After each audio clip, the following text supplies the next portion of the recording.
Lagos, Nigeria, was alive with the hum of street vendors, the scent of roasted plantain in the air, and the rhythmic beats of Afrobeats echoing in the distance. The city pulsed with life, a world of color, movement, and energy. A place where the sun burned golden against the red earth, where the people spoke in booming voices, and laughter carried on the wind like music. It was a world that should have felt like home. But for Adanna Okafor, home had always been complicated. She was born in New York City to Nigerian parents, the only child of Chief Adanna Okafor, a self-made business mogul, and Lady Nena Okafor, a woman of grace, deeply rooted in tradition. From the moment she could talk, Adanna had learned that she straddled two realities, one foot in the land of her birth, the other in the land of her ancestors. Growing up in America, Adanna had always felt different. Her skin was darker than most of her classmates. Her tightly coiled hair did not cascade down her back like the other girls. Even when her mother pressed it straight, it never seemed to behave the way she wanted it to. She was the girl whose name teachers always stumbled over, the girl who was asked, "Where are you really from?" as if New York was never enough of an answer. She had tried to blend in. She had straightened her hair, softened her accent, even forced herself to like peanut butter sandwiches instead of the flavorful jollof rice her mother packed for lunch.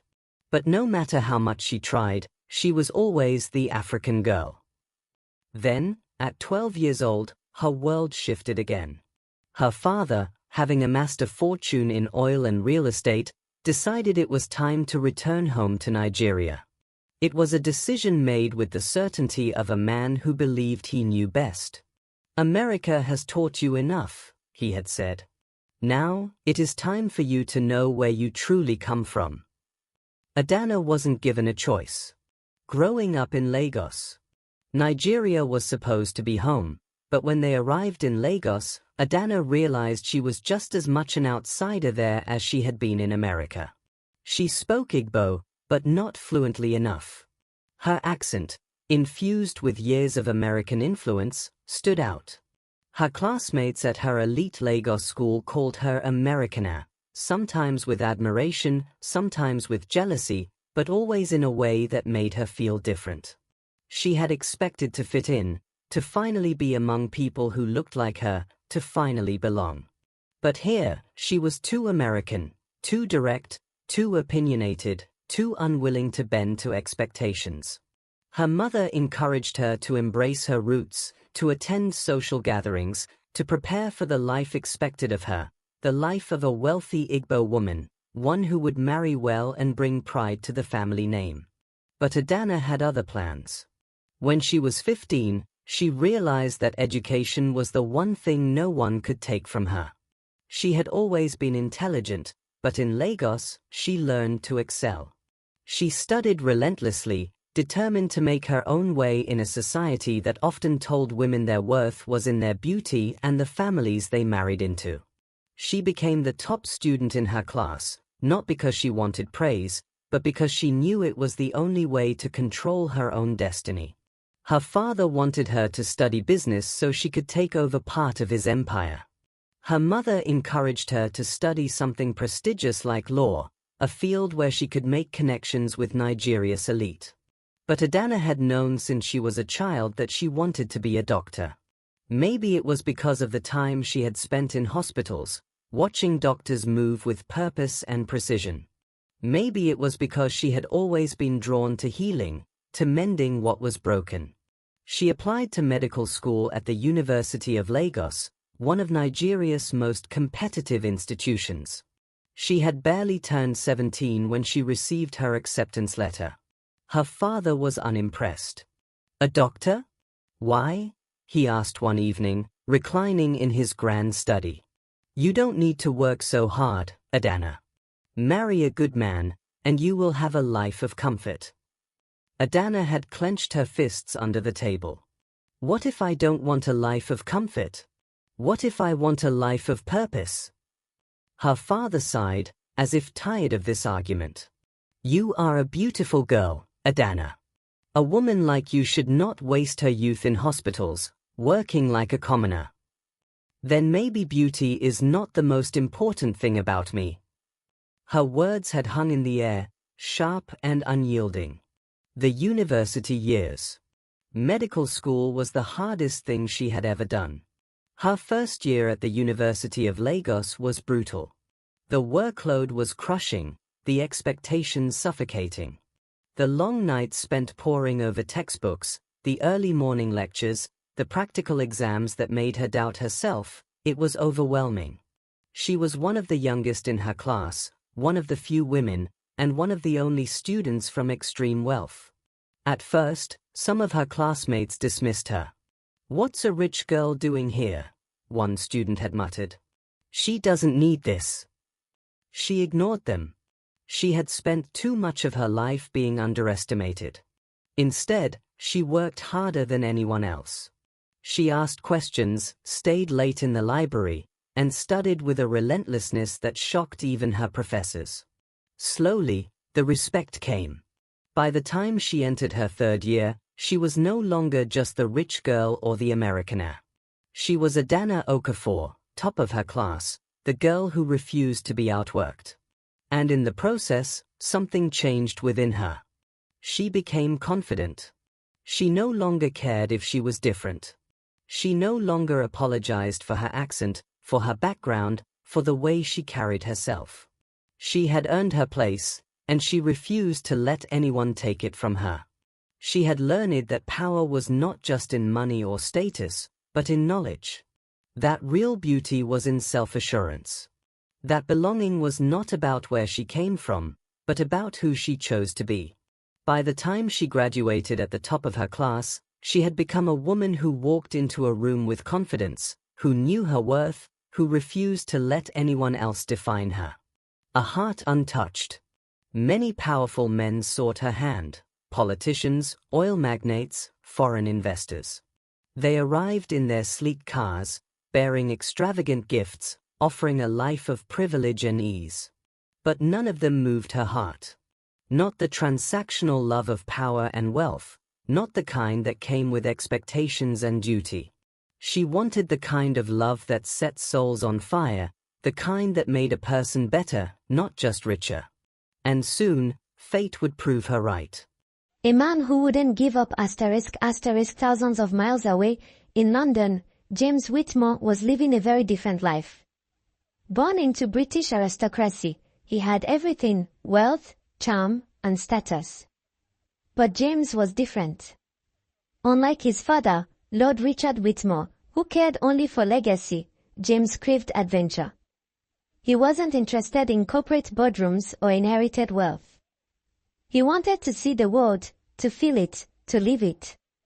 One evening, while scrolling through travel blogs, he stumbled upon images of Nigeria, the breathtaking waterfalls, the bustling streets, the rich culture.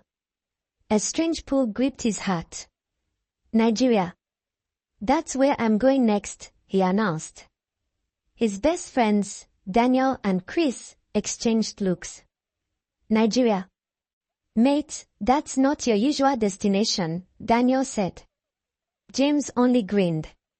"Exactly. That's why I have to go." James had seen many beautiful women in his lifetime, but none like Adanna. The moment he met her in the restaurant, his world tilted. She wasn't just breathtaking, she was intelligent, graceful, and had a quiet fire burning beneath her composed exterior. But the most intriguing part: she wasn't interested in him. That was new. Back in London, women chased James. They flirted, giggled at his jokes, and hung on his every word. But Adanna, he challenged him. The night after they met, James sat on the balcony of his hotel suite, staring out at the twinkling lights of Lagos. "This woman," he murmured to himself, swirling a glass of whiskey. "She's special." His best friends, Daniel and Chris, weren't convinced. "Mate, maybe she's just not into you," Chris said, lounging on the couch. "Or maybe she's testing me," James countered with a smirk. Daniel chuckled. James Whitmore, the ladies' man, finally facing rejection. James laughed. "Not rejection. Just a challenge. He was determined to win her heart. And so, the pursuit began. Scene 2, the grand gestures begin. James pulled out all the stops. Flowers * every morning, a bouquet of white lilies, her favorite, arrived at her doorstep. Each bouquet came with a handwritten note, sometimes a simple "thinking of you" or a line of poetry. Gift * a gold bracelet with her initials engraved. A book of poetry by Pablo Neruda. A painting of Lagos at sunset, knowing how much she loved watching the sky change colors. Dinner invitations * he booked reservations at Lagos' finest restaurants, waiting patiently outside her hospital after her shift, only for her to shake her head and say, "I appreciate the effort, James. But I'm not interested." A vacation offer * a weekend getaway to Dubai. First-class tickets. A luxury suite overlooking the Persian Gulf. Just two friends taking a trip, he had said with a teasing grin. She had laughed, shaking her head. "I don't go on vacations with men I barely know." James was beginning to think he'd never break through her walls. Scene 3, the poetry that broke her. One evening, after yet another rejection, James did something different. He showed up at her doorstep, not with flowers, not with jewelry, but with a worn leather book in his hands. Adanna opened the door, her eyes narrowing. "James, what are you doing here?" "Reading to you," he said simply. She sighed, leaning against the doorway. "James, just listen," he pleaded. 5 minutes. If you're not moved, I'll leave and never bother you again." She hesitated, then nodded, arms crossed. James opened the book, his voice soft, steady, yet full of emotion. "In a world of fleeting beauty, you remain constant. A melody that lingers in the air long after the song fades. Your laughter is the rhythm my heart beats to.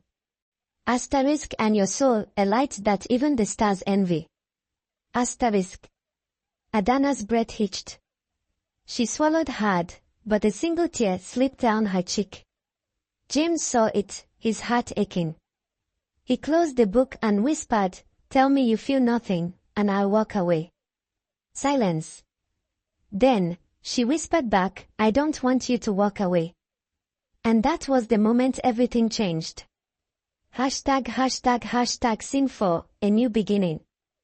The next morning, James woke up to a single text message. Adanna ** dinner. Tomorrow night. 8 p.m. No poetry required *. His heart pounded. Yes. He shouted, startling Chris and Daniel, who were eating breakfast. What? Chris raised an eyebrow. James grinned, tossing his phone onto the table. "I got a date." Daniel whistled. Well. I guess persistence pays off." James smiled to himself. "No, mate. Love does." And as he looked out at the Lagos skyline, he knew, ***, this was just the beginning of something extraordinary, ***. Scene 5, the first date that changed everything. James wanted to make their first date unforgettable. He didn't want just another fancy dinner. He wanted magic. So, he rented out an entire restaurant. A private chef curated a 5-course meal, carefully selecting dishes that fused British and Nigerian flavors, a symbol of their two worlds coming together. Candles flickered in the dimly lit room. Soft jazz played in the background. The scent of fresh roses filled the air. James adjusted his tailored black suit, waiting anxiously. And then, Adanna walked in. She was wearing a deep red gown, the silk hugging her curves, her natural curls cascading down her shoulders. James forgot how to breathe. "You look divine." She smiled, a soft blush warming her cheeks. "You're not too bad yourself." They sat across from each other, the candlelight casting a golden glow on her skin. Why go through all this trouble? She asked, swallowing her wine. James leaned forward. Because you're worth it. She studied him carefully. And what if I change my mind about you? He smacked. Then I'll have to win you all over again. And just like that, she laughed, a real, genuine laugh. James knew, in that moment, that he was falling hard. Scene 6, the long drive and the first kiss. After dinner, James suggested a late-night drive. The streets of Lagos were quieter now, the warm night air carrying the scent of the ocean. Adanna rolled down the window, letting the wind play with her curls. James glanced at her. What are you thinking? She smiled softly. That I might have been wrong about you. His heart skipped a beat. As they pulled up to her home, James walked her to her doorstep. They stood there, in comfortable silence, gazing at each other. Then, slowly, James leaned in. Adanna didn't pull away. Their lips met in a soft, lingering kiss, filled with unspoken promises. When they finally pulled apart, James whispered, "Good night, my queen." Adanna smiled, whispering back, "Good night, James." And as she stepped inside, she knew she was falling for him. But love was never that simple. And their greatest challenges were yet to come.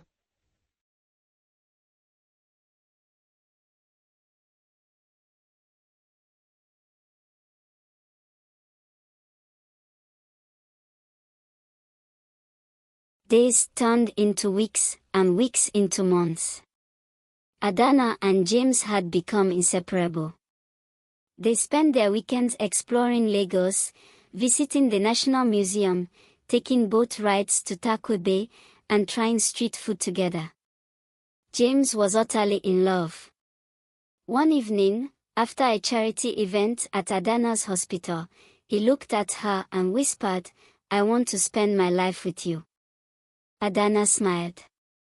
"James, don't say things you don't mean." He cupped her face gently. "I've never meant anything more. But love, no matter how strong, is never without its obstacles." James was an outsider in her world, and though Adanna had accepted him, others had not. At a high society wedding, where the elite of Lagos gathered in opulence, whispers followed them. She could have any rich Nigerian man, why him? A white man. What would their children even be? Adanna heard it all. James noticed her tension. That night, as they drove home, he finally said, "Tell me what's wrong." She hesitated, then sighed. "You don't belong here, James. And people will never let me forget it." James gripped the steering wheel. "I love you, Adanna. I don't care what they think." She looked out the window, her heart conflicted. Because deep down, she knew her family would never accept him. The moment her father found out about James, the entire Okafor family estate went into chaos. That evening, Adanna was summoned. Her father sat at the head of the table, his face stern. Her mother, usually gentle, had worry in her eyes. Adanna, her father's voice was calm but firm. "Tell me it's a lie." She took a deep breath. "It's not a lie, Baba. I love him." His expression hardened. "Then you bring shame to this family."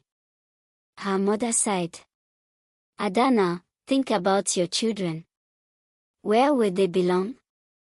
They will belong where love exists." Her father slammed his fist on the table. "Do not speak of love when you are betraying your people." Tears burned her eyes. "Baba, I love you, but this is my life." He stood up, his voice final. "Then if you marry him, you are no longer my daughter." A painful silence filled the room. Adanna's world shattered. James was waiting outside her home when she arrived, her face pale and her eyes red from crying. "Adanna, what happened?" She swallowed hard. "They won't accept us." James exhaled sharply, running a hand through his hair. "Then we'll wait. We'll show them that love is stronger than traditions." But the weight of rejection bore down on her. Days turned into arguments. "James, you don't understand what it's like." "Then help me understand, Adanna." The stress grew, and the love they built started to crumble. One night, James finally said it. "Maybe we need time apart." Adanna's breath caught. "You're leaving?" His blue eyes were filled with pain. "I feel like I'm losing you anyway." The next morning, he was gone. Adanna stood at the airport terminal, watching his plane disappear into the sky, and with it, her heart. James returned to London, but it didn't feel like home anymore. He went back to his family's estate, where his father, Lord Whitmore, greeted him with a knowing look. "I told you, son. That word is not meant for you." James didn't respond. Because his word was no longer whole. Meanwhile, Adanna buried herself in work, but everywhere she turned, she saw him. His laughter. His blue eyes. The way he called her, "my queen," in his terrible Nigerian accent. Her best friend, Ijeoma, had had enough. "Adanna, stop being so proud. If you love him, fight for him." Adanna hesitated. "What if he's moved on?" Ijeoma smirked. "Then you'll know. But if he hasn't, you'll win back the love of your life." Adanna took a deep breath. She had always fought for what she wanted. And she wanted James. That night, she booked a flight to London. James was in his London office, staring at the skyline, lost in thought.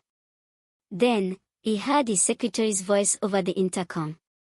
"Sir, there's a woman here to see you." James sighed. "Tell her I'm busy. She says her name is Adanna." His entire body froze. He rushed out of his office, and there she was. Standing in the middle of the lobby, her eyes brimming with emotion. He took slow steps toward her, his heart racing. "Adanna." His voice was barely a whisper. She exhaled shakily.